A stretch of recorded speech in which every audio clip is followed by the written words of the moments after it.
Welcome back to what Arty Noobs for General Disturbance. This is an A-44. It's a Tier 7 Soviet medium tank.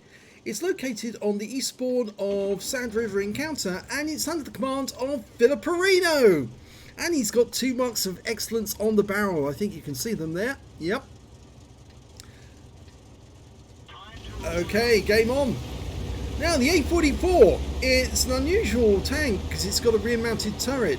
And they were going to build this, well, they were prototyping it before the war started, but due to the start of the war and the fact that the factories were in Kharkov, they had to actually move the factories further east, and the project was actually discontinued.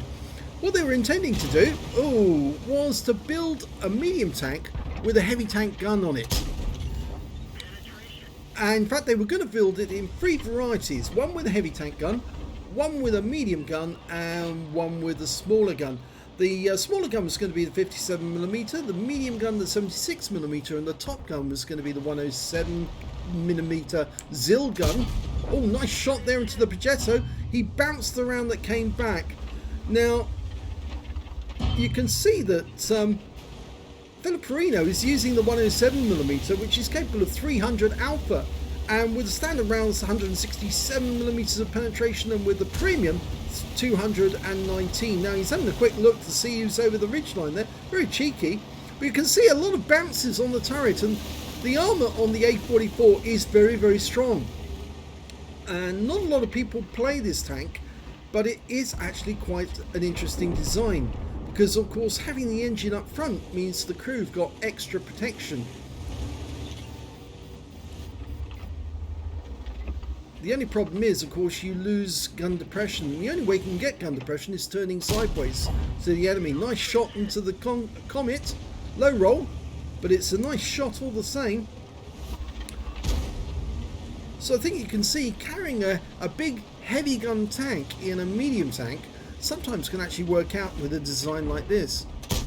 Nice shot into the Super Hellcat, but it was a low roll again, 281. Now there are some weak points on the A-44. Of course, that cupola is quite a big weak spot. And that Super Hellcat, that was cheeky. The Super Hellcat fired a round back and managed to pen a 90mm round. Filipperino fires one back at him and gets revenge. And I think you can see where the shell actually went in. There was a 90mm round went in just on the side of the mantlet. Cheeky round that was. But it's not invulnerable, this tank. Okay, we've got a VK7501K there, which is the premium tank, the premium German tank with a 128mm gun. He's actually turned the whole way round, and now he's turned back to normal way. He's also got a turret at the rear and engine up front. But that shot only managed to go into the tracks. He's just gently going over the edge. The 7501 is not even looking in this direction, and his lower plate was easily perforated there. Of course, Filipperino is using the premium ammo, but there's no reason why he shouldn't. He is trying to maximise his damage so he can get that 3rd mark of excellence. Panther, not looking where he's going, and he gets wiped out. Just the other side of the hill, we've got the Defender and a batch at 12 ton. Again, both serious competition. Filipperino is pulling away with his turret facing in their direction, which makes this tank look rather odd, but almost like a push me pull you. It's an interesting design, this tank, I must admit. Well, this is a encounter game, so the cap is right in the centre of the map.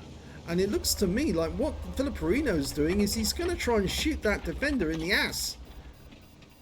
Lines it up. Yes! And a high roll at that. 314. He's gone behind the rocks to kind of protect him. And takes the guy out of the game. About the only drawback really from this 107mm gun is the 8.38 second reload time. It is quite long.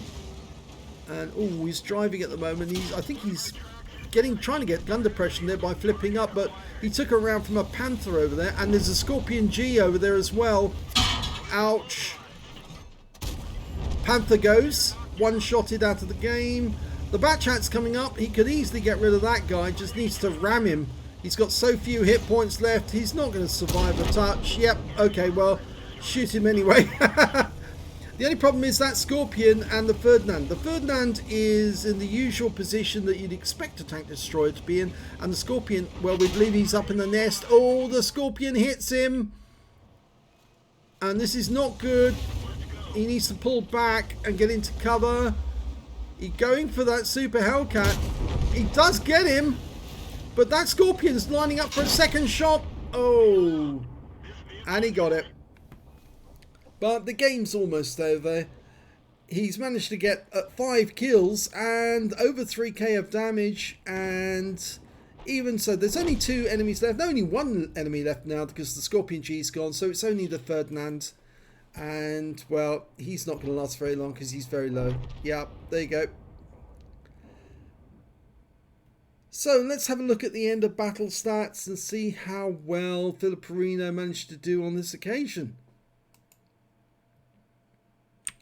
Well, he got his 3rd mark in this one. Yes, he got an ace tanker, his 3rd mark of excellence, a spotter badge, and he also got a bruiser medal for getting at least 5 critical hits. He got 10, a fighter badge for getting at least 4 kills. He got 5, a duelist for taking down 2 tanks who damaged him, and a 5 for effect for doing more damage than the hit points to his own vehicle. Finally, he got a Lehvaslaiho's medal in that battle because he took out at least 2 enemy tanks with a tank or tank destroyer in a medium tank. Tanks or tank destroyers with a medium tank in one battle, and they have to be at least 1 tier higher. In fact, actually, he took out more than that because he's tier 7, but he managed to take out an Object 252U, the Batchat 12 ton, and both of those are tier 8. So very well done in that. The Super Hellcats, both Super Hellcats are tier 7s, and so's the Panther. So let's have a look at the team score. He did get the highest damage on his team, not the highest damage overall. That went to the Object 252U, got to 3,323 hit points of damage. Didn't pick up a high caliber though for some reason. Filipperino got 3,115 hit points of damage. And the next high score after that was the Charioteer on his team with 2,947. When it came to kills, he had the highest number with 5, 1/3 of the enemy team. 4 kills went to the Charioteer, 2 kills went to the AMX M449 Liberté and the Scorpion that killed him. And when it came to base XP, it was Filipperino again with 1,504 because he was hitting high tier opponents. 966 went to the Charioteer and 881 went to the Batchat 12 ton on his own team. He fired 17 rounds, got 16 direct hits and 15 penetrations. Damage of 3,115 hit points, of which 684 were at more than 300 meters. He received 9 hits from the enemy, 4 of them were penetrations, 5 non-penetrations, and block damage of 1,025 hit points.